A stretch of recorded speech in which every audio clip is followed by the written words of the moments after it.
Le charme mortel.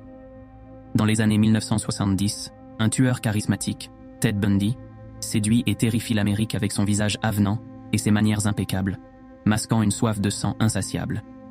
Bundy attirait ses victimes, principalement de jeunes femmes, en simulant une blessure ou en demandant de l'aide, se présentant souvent avec un plâtre ou des béquilles pour susciter leur compassion. Une fois qu'elles se portaient à son secours, il les kidnappait, les emmenant dans des lieux isolés où elles subissaient des agressions brutales, souvent avant d'être tuées par strangulation ou par coups violents à la tête. Après le meurtre, Bundy ne se contentait pas simplement de se débarrasser des corps.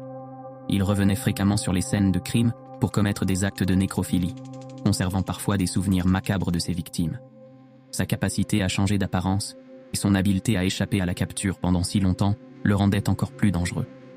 Il traversait plusieurs États, laissant derrière lui une traînée de peur et de cadavres.